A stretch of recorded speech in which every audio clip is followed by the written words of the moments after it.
Hello and welcome to another episode of Our Story, 250 Years of the United States of America, the daily podcast going year by year through all 250 years of American history. I am your host, Hayden Spencer, and if you are new here, welcome aboard, and if you are returning, welcome back. As a few stories this year revolve around slaves or slavery, I will reiterate that this show's goal is to spectate on history, not commentate on it. I feel that should make this show approachable and refreshing at a time when everyone with a microphone loves to share their opinions. But just understand my silence on things, even unfair and horrible things, is not in any way approval. We will be wrapping up the story of Becknell's first journey on the Santa Fe Trail, looking into a man named Denmark Vesey, and telling the short-lived but impactful career of the USS Alligator. With introductions out of the way, let's get into the episode. Welcome to 1822 in America. It's New Year's Day in the United States of America, and we start with an odd story this year. A notice appears in the Georgia Journal advertising a tavern to a very specific clientele. The subscriber, having opened a house of entertainment on Hancock Street, south side of the penitentiary, can accommodate from 20 to 25 members of the legislature at the approaching session and others who may please to give him a call. His table will at all times be furnished with the best fare the market affords, and his bar with the choicest liquors.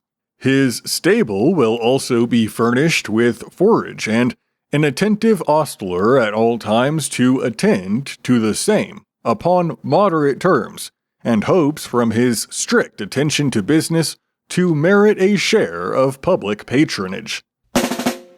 So, this notice caught my attention, and I looked into this Globe Tavern and found that, well, firstly, that it no longer exists.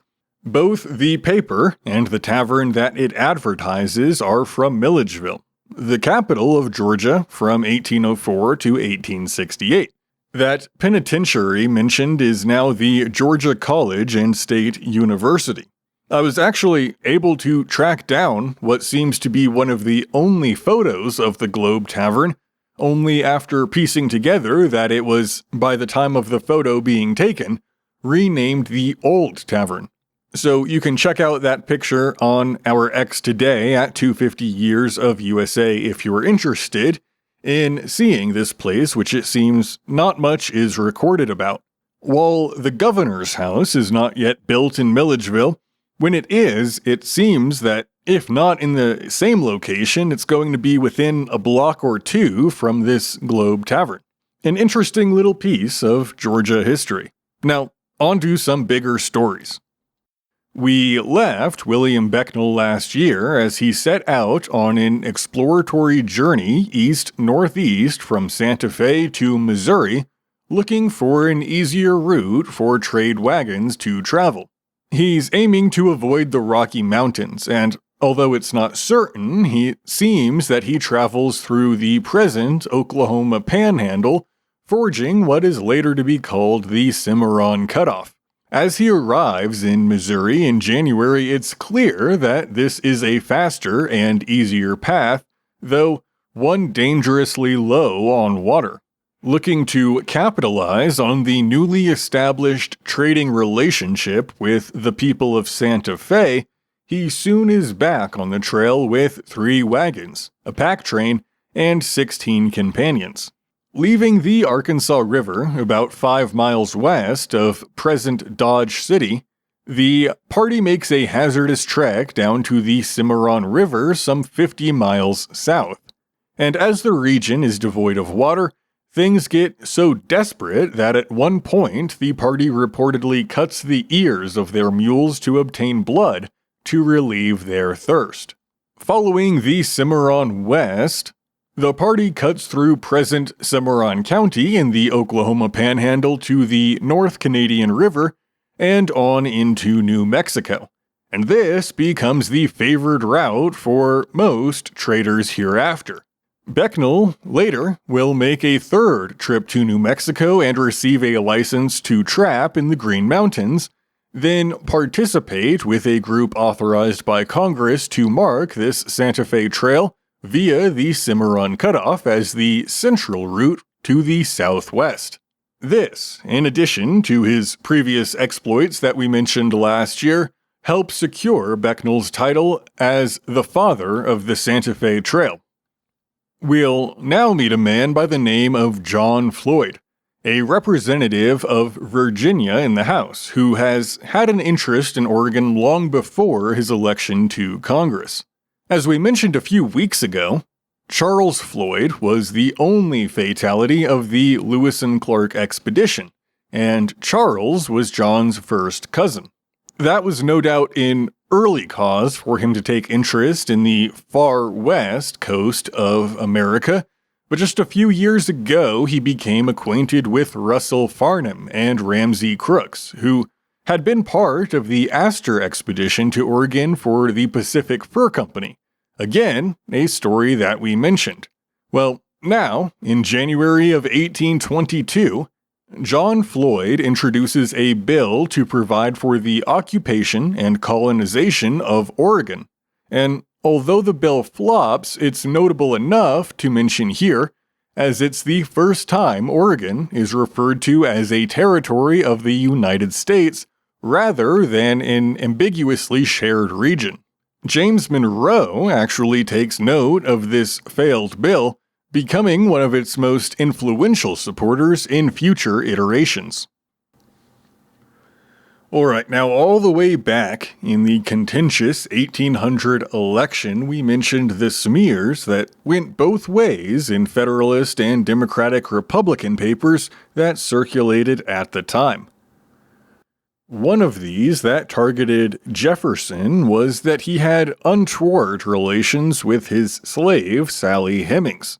It's worth noting that recent DNA evidence is said to confirm that he had up to 6 children with this woman, and that Sally herself is a paternal half-sister of Jefferson's wife and America's third First Lady, Martha, and is 3/4 white, though, according to Virginia law, was born into slavery as a 1/4 black woman, thus legally defined as a mulatto. Now, I bring this up as sometime early this year, the 2 oldest children of Sally Hemings, William and Harriet Hemings, leave Monticello, likely with the tacit approval of Jefferson. I've even read in some sources that, in the case of Harriet, Jefferson put her in a stagecoach and gave her $50. Although legally she had escaped and was a fugitive, Jefferson never tries to persuade her to return or posts notice of her escape. Both William Beverly and Harriet Hemings live low-profile lives from here on out, and little is known about them. As one other note worth including, critics of the DNA evidence, like those at the Thomas Jefferson Heritage Society, don't doubt that these freed slaves are related to Thomas Jefferson. They simply propose that it may have been Jefferson's younger brother Randolph that fathered these children. But you'd have to make some leaps as to Randolph's whereabouts in certain years to assume all the timelines match up, and the TJHS does not produce any evidence other than to refute the claim that Thomas was the father. Alright, now, in March, the United States, by act of Congress, merges East Florida with part of West Florida to form the Florida Territory.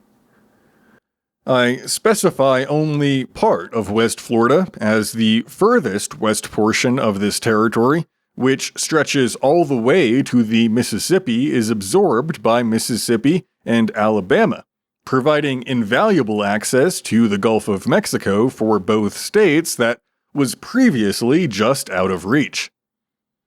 On the 2nd of July, a man by the name of Denmark Vesey is hanged. But how did we get here? Let's back up and look at his story. This tale again begins in 1800, where Vesey is a slave in Charleston, South Carolina, and won $600 in a street lottery, an amount which is equal to over $15,000 today. Using these winnings, he immediately purchased his freedom. NPR and Britannica disagree about his age by a decade, so he's either 33 or 43 at the time, but my guess, based off the evidence, is that he'd be 33. Now, while Vesey could buy his freedom, he could not buy equal treatment and was dissatisfied with life as a second-class citizen. He was a member of the African Methodist Episcopal Church until the shuttering of the church in 1818, and recently began organizing a slave revolt, persuading many former congregants to join him.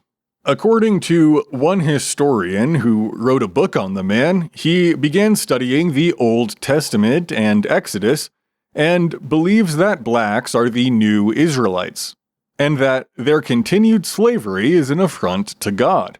He had heard about the successful revolt in Haiti, so it seems his plan is to free as many Charleston slaves as possible before leading an escape to the island. And the plan reportedly calls for a group of rebels to attack guardhouses and arsenals, seize their arms, kill all whites, burn and destroy the city, and free the enslaved people. Vesey actually reaches out to Haiti's leaders, hoping to gain military aid, though none comes. The often disputed but high-end figure for the number of slaves he's looking to liberate is 9,000, but this whole plan falls apart before it even starts, as authorities, on the eve of the scheduled outbreak, make massive military preparations after being tipped off by a slave owner whose slave had confessed the plot. During the ensuing 2 months, some 130 blacks are arrested. 67 are convicted of trying to raise an insurrection, and of these, 35, including Vesey, as I mentioned, are hanged, while the other 32 are condemned to exile. In addition, 4 white men are fined and imprisoned for encouraging the plot. Following up from last year, on July 4th, a 24th star is added to the flag of the United States, representing Missouri, which was admitted on August 10th of 1821.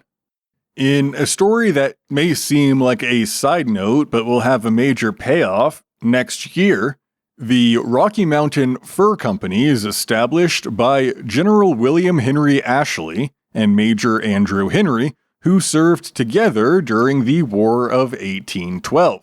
The market is opening up in an unusual way for fur trading companies, as on May 6th of this year, the sale of alcoholic beverages to Indians is banned. William Ashley, who has thus far been kind of unlucky and is an aspiring politician, has an idea.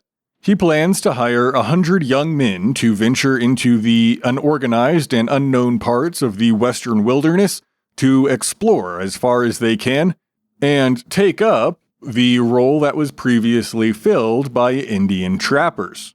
As payment, the young men who respond can keep half of the furs that they obtain, and Ashley and Henry will provide all supplies. The following notice soon appears in several Missouri newspapers. To enterprising young men. The subscriber wishes to engage 100 men to ascend the River Missouri to its source, there to be employed for 1, 2, or 3 years.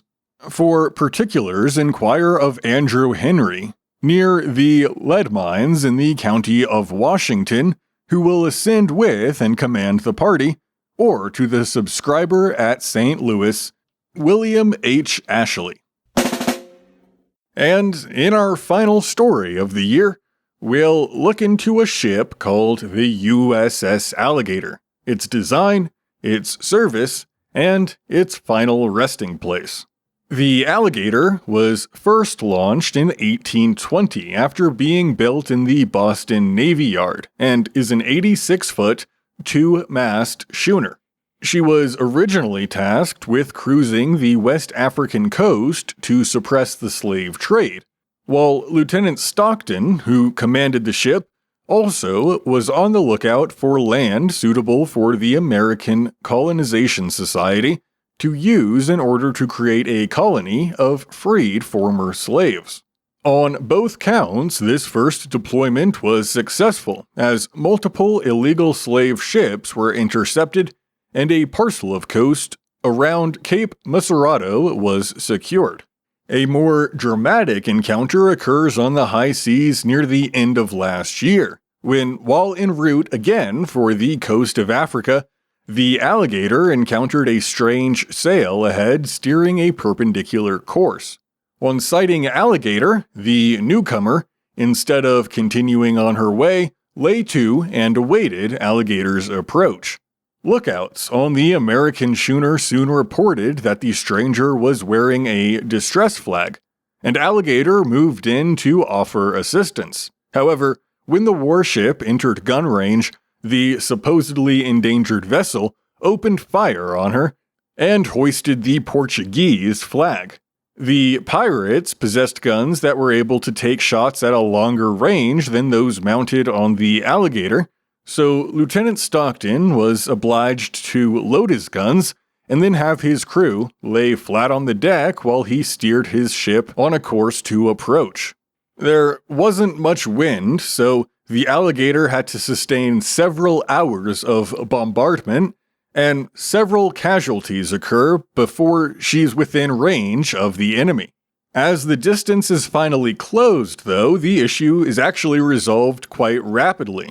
Her first volley sends the Portuguese pirates' entire crew below for shelter.